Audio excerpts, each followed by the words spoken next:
Қайырлы күн, қымбатты оқушылар. Бүгінгі сабағымыздың тақырыбы мәңгілік ел идеясы болашағымыздың бастауы.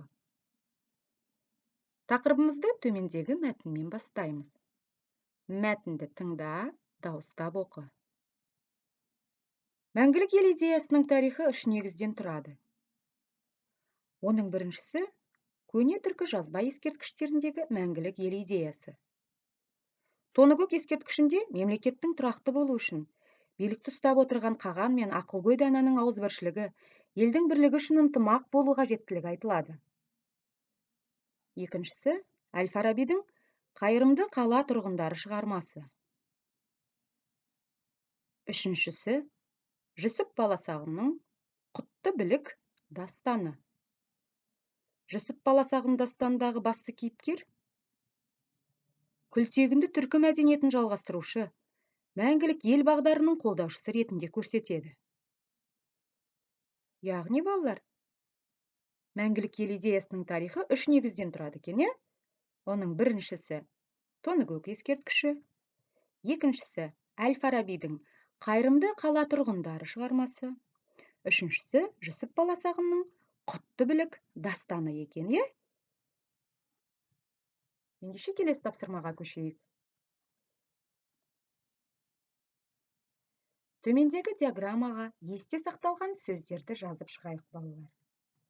Қандай сөз есімізде қалды?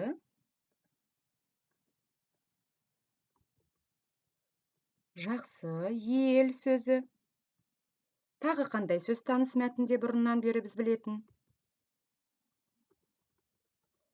Кейіпкер, өте жақсы. Тағы қандай сөз? Қала сөзі екен. Жақсы. Идеясы. Өте жақсы идеясы. Тағы қандай сөз? Ескерткіш.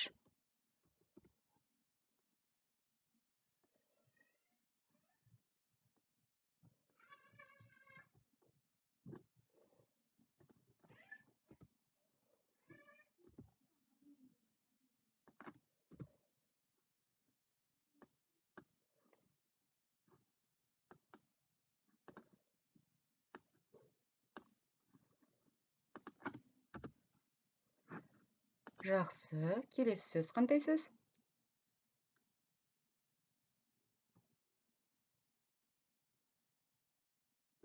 Мәңгілік сөзі, Жақсы, балалар. Яғни, есімізде төмендегідей сөздер жатталып қалған екен, балалар? Бұрыннан да таныс сөз: ел, кейіпкер, қала, идеясы, ескерткіш, мәңгілік. Жақсы, балалар. Келесі сыныпта орындайтын тапсырмамыз сөздерді сәйкестендірейік. Ол үшін жоғарыда оқылған мәтінді еске түсіреміз, Тоныкөк ескерткіші, қайырымды қала тұрғындары, мәңгілік ел идеясы, 3 негізден, Жүсіп Баласағұн, мәңгілік ел.